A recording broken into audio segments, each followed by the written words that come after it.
we've got quite a few questions, I think, that have come through. Thank you so much, all of you, for staying on board and staying engaged with us and joining us today, and for putting so many questions in the chat. I might put one to you first of all, Kit. Question from Diane, which I don't want to answer through pure fury and jealousy. What do you think of Tassomai versus Seneca for revision? I know, yeah, I saw that one. These are two products that are out there. Seneca is a free product.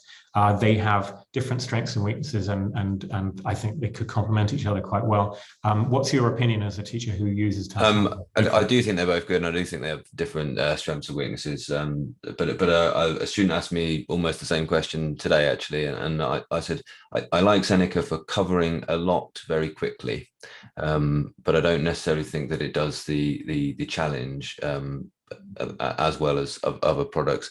And Tassomai I love because it does the space interleave retrieval practice, and it really targets the weaknesses itself. So one of the questions is there how do they know weaknesses? Well, actually, you can trust Tassomai to know the student's weaknesses, and that's one of the best things about it. And the algorithm that's built into Tassomai will target those weaknesses until they can't get them wrong. So I do think there's positives and positives about both, and I think they're both very strong apps, and there's a reason why they're the two that come to your mind, and they're the two kind of leaders, I think, at the minute, especially in the science world. I think you stole my catchphrase there. I did. My coach used to say to me, an amateur practice until they get it right, and a professional practice until they can't get it wrong. And I really believe in the power of practice in that sense.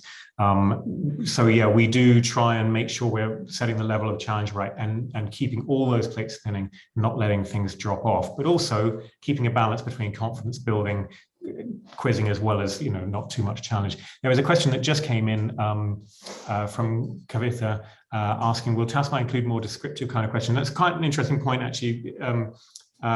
Kit was talking about those sort of first three, retrieval practice and space and interleaved, which we do very strongly. And then the kind of more elaborative stuff, I think people don't think Tassomai is really about that, but we do have content that starts to what we call internally, disambiguation questions, like find the error in these options, find which one's wrong, or why is this true, or why is this false? So we do our best to try and build in ways to help students learn processes and bigger picture stories that can help with the 6 markers. But of course, we're the scales and arpeggios, if you like, and we want to try and get students to have that solid basis of knowledge so that then they can go off and practice in exams. Maybe if we've got time, we should talk about exam practice questions, but I'm not sure how we're doing with time. Should we go to another question, Spencer? Sorry, just bear with me a second. We had a question here from Maisie asking, how would a child know their priorities if they have so much to revise? I mean, I think that's really down to that self-quizzing thing, but are there any kind of hacks for that, Kit, that you would recommend? Well, if they're struggling to know their own priorities, then I would suggest a conversation with the teacher. And again, they're in this path that the school will take you through. There will be a conversation with the teacher, a parents' evening, but no teacher minds the kid rocking up and saying, "Can you tell me what I'm struggling with?" They'll have data as well on all of the topic tests that your young person has studied over the last probably 3 years, that they've been learning this content for GCSEs, or if they're in year 10, the 2, maybe even going back to year 7 and 8, and we can actually look in our books and say, okay, I can see this topic test you didn't do very well, and so the teachers are definitely a good go-to for that as well. And I would just say, actually, if you flip through a textbook or a revision guide, you find your young person will be able to, with a few little key questions, and what do you think of this stuff? What did you think of this stuff? Was this stuff hard when you did this in lesson? And you'll quite quickly you'll get to know what makes them kind of cringe and recall into themselves, and that's the stuff they need to be doing.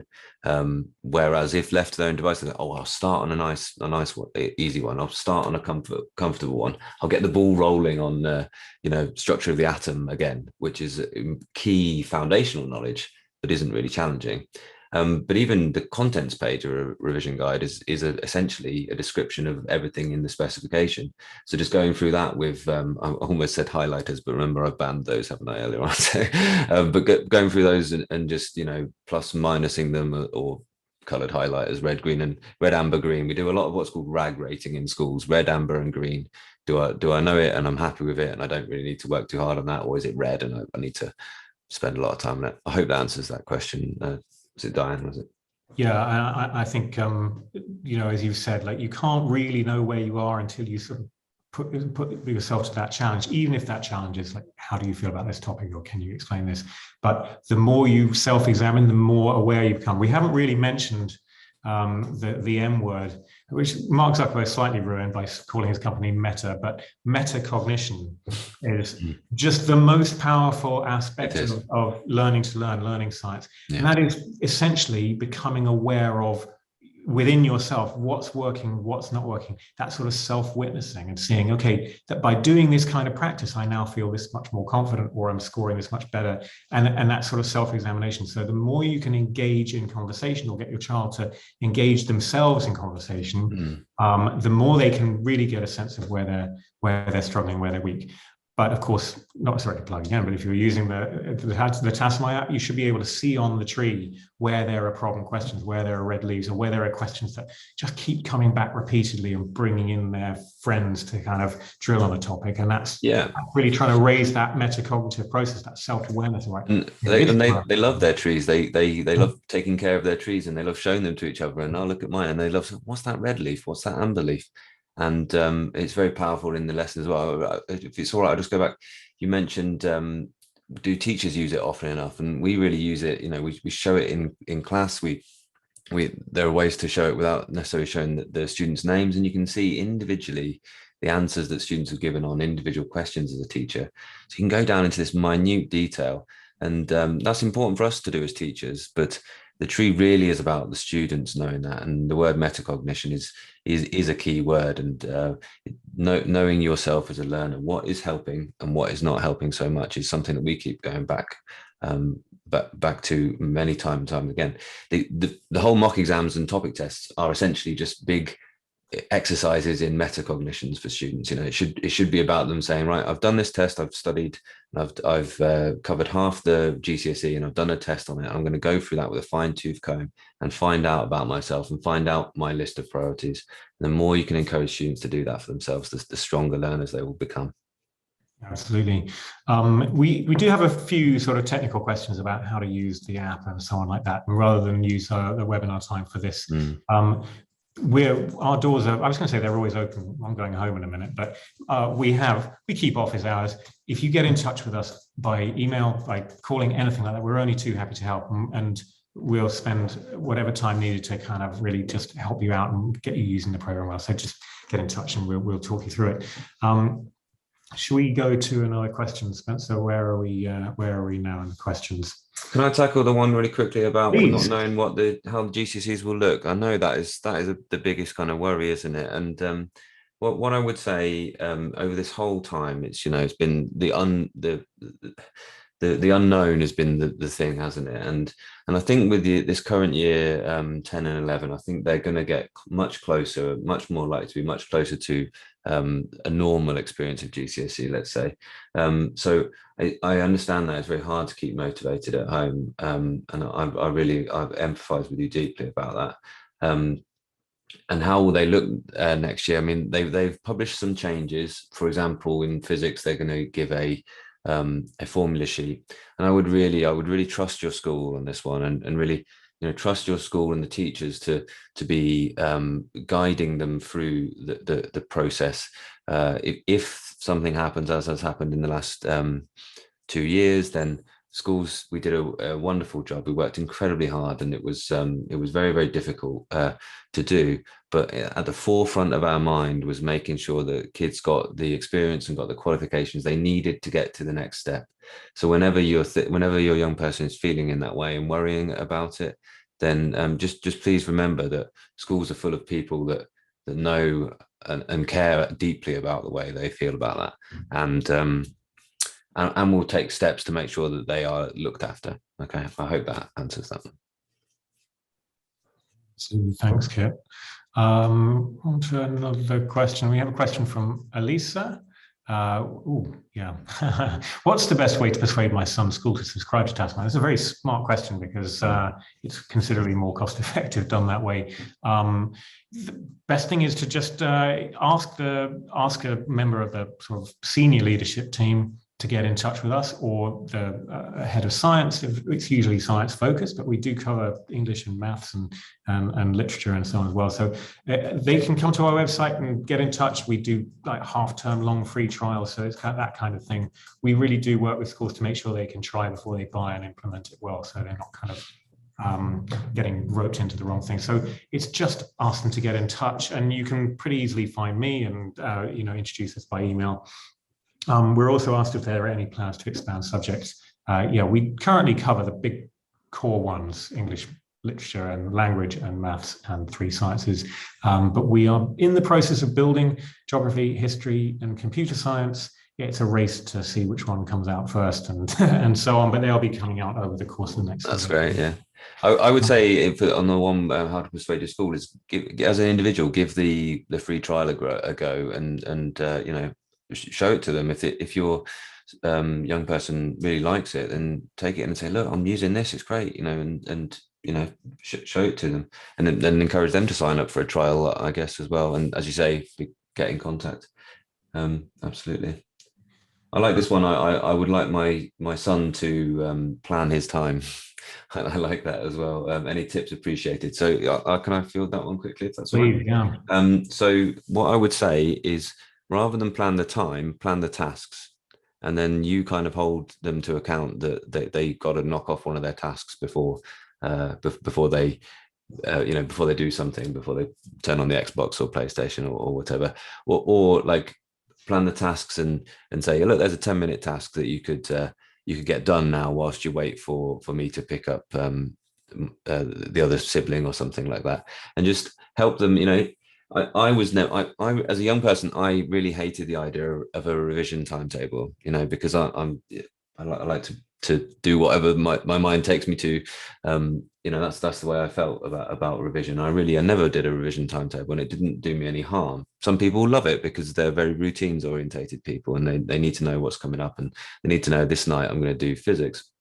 But regardless of whether you like a timetable or not, the most important thing to have is that hit list, that to-do list, that list of tasks that are going to, so we were talking, Mary, weren't we? If you say to the student, right, go upstairs, 3 exam questions, or that page of practice questions from your revision guide, go and do that, and then come down and start playing games or whatever. That is very powerful, rather than necessarily trying to think that they have to do a certain amount of time. Tasks over time is the thing I would kind of encourage you. So I hope that's okay with that one. On that sort of topic, I'm a huge believer in the power of routine, but I know it's not for everyone. There was a question from, I think, Jane, who was saying that her son gets detentions because of Tassomai. This is not something I'm proud of. Having been somebody who's in detention quite a lot myself, it feels like I'm taking revenge on the world by I don't really like that whole approach and the more stick than carrot. But to avoid that, I really do think to build a routine is so important, even if it's like setting an alarm on your phone or a reminder to do your practice, whether it's Tassomai or something else, and to find that kind of most productive time to do it. I always told my students, do your Tassomai if you can, sort of 10 minutes, do it before breakfast, because you're quite fresh then. And then if you've done it well, you can reward yourself with having Frosties or Cocoa Puffs or other cereals available. And if you've not done it so well, then you're condemned to eat Weetabix or something else equally horrendous.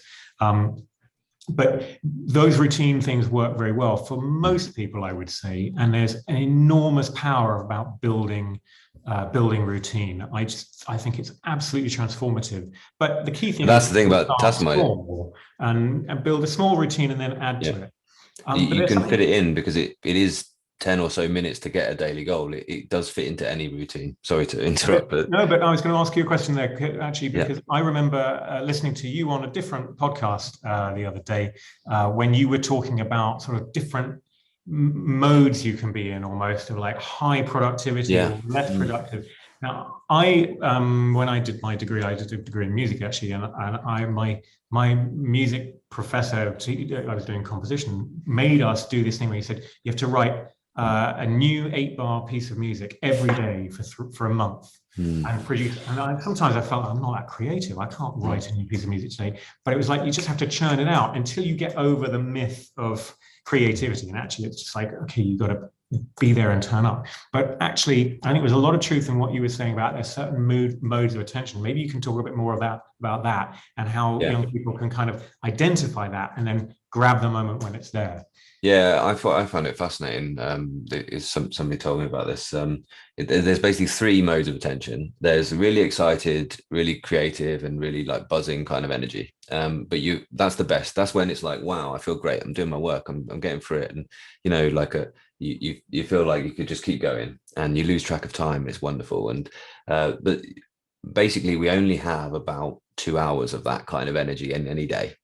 And probably your young person, when they get home from school, has already used that amount of energy because they'll have had some really engaging lessons and they'll have felt great and been flying through work and it would be good. Then there's the kind of like the second type of energy is that you can just get on with something, but it's kind of like you can only really do mechanical tasks. You're not going to reinvent the wheel in this time. You're not going to come up with the best ideas in this time, but you can just plow through something. And that we've got a lot of that kind of energy. And that's the time when you can just plug through something. So you can work through some self-quizzing. You can answer some multiple choice questions. You can do something, but don't expect it to be like world-beating energy. And then the last one is that you just really can't be bothered and you want to be on the sofa. The nice thing about having a self-quizzing app on your phone is that even when you're in that final bit of energy, which it doesn't feel great, you can just get that 10-minute daily goal, in that moment. And I also feel what you just said, Murray, about like forcing yourself to get started. You can get over that kind of slump by getting started. And for me, it's often like I love making videos and I love being creative. I just have to get started sometimes, and I've got a choice. I'm sort of stood in my hall thinking, am I going to go into the living room or am I going to walk into the study?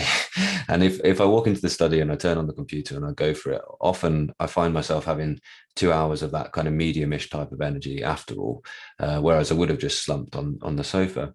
But even to go back to another thing you said earlier on, the other thing about motivation is getting feedback and getting into that creative zone and finding that flow, that bit of time where you feel like you could just carry on forever, is getting immediate feedback.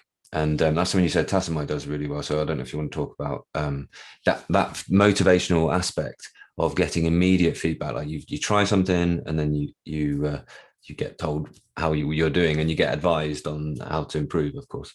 Well, absolutely. I think we mentioned this a bit before as well, that the feedback is so vital to making any work you do valuable. And you will all know that from your own professional lives. Obviously, if you work for ages on a project and then nobody reads it and tells you whether it's good or not, well, where's your opportunity to learn from it apart from anything else?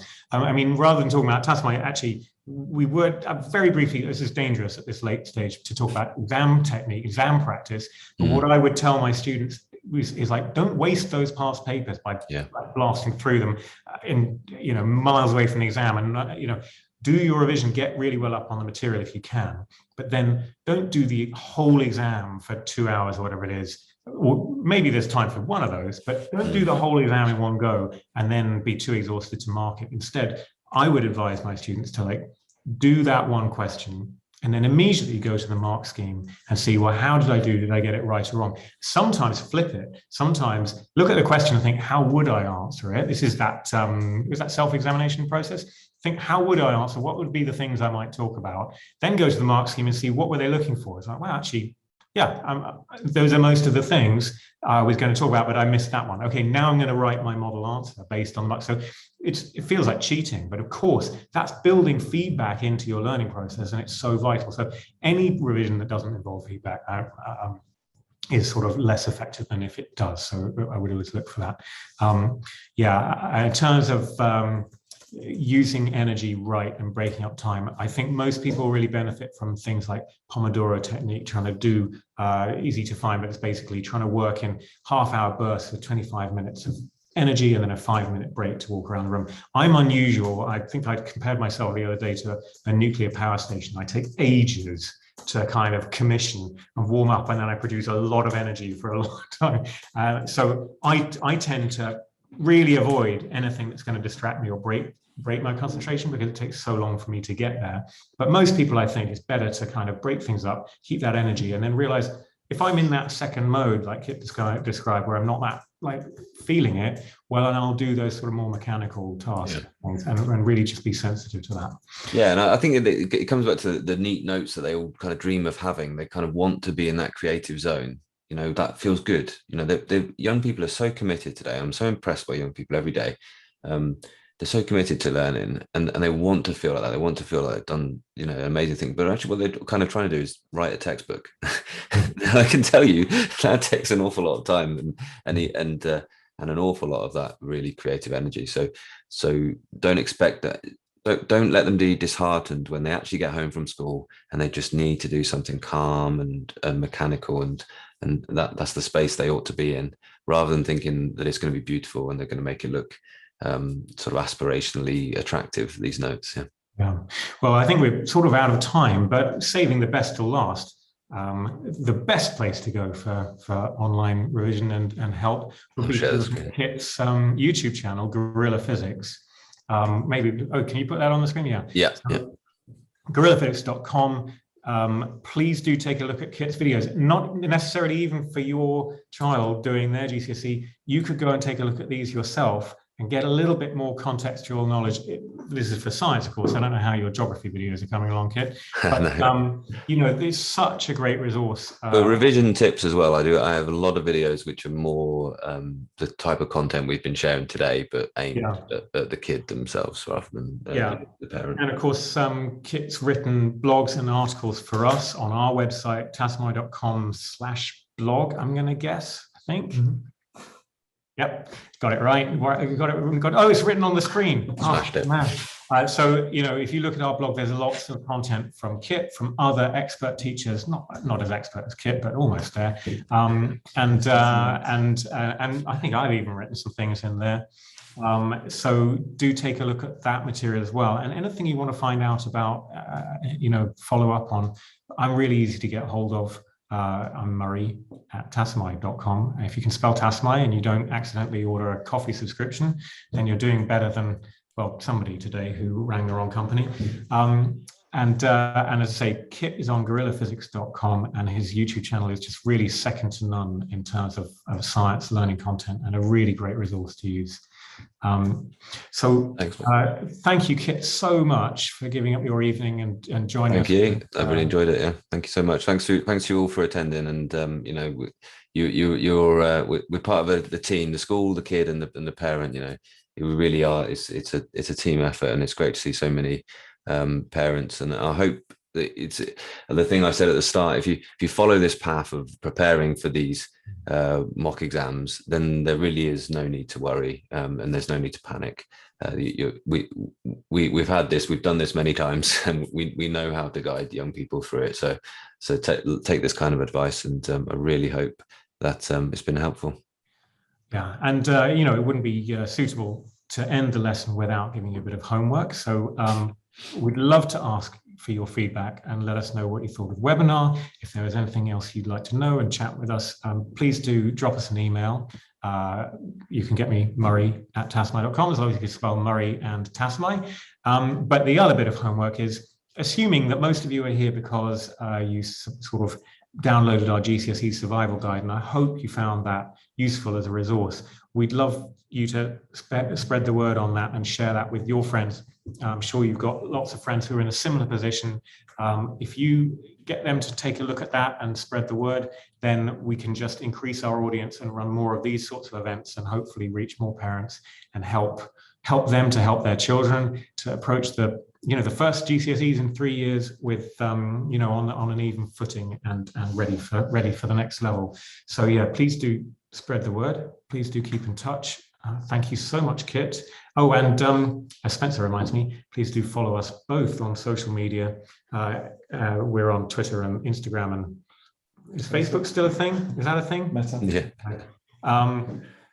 And Kit on Gorilla Physics, YouTube especially, and you're on all the channels, aren't you, Kit? Yeah, Twitter at Gorilla Physics as well. Brilliant. Thanks very much, everyone. Have a lovely evening. Thanks very much, and goodbye.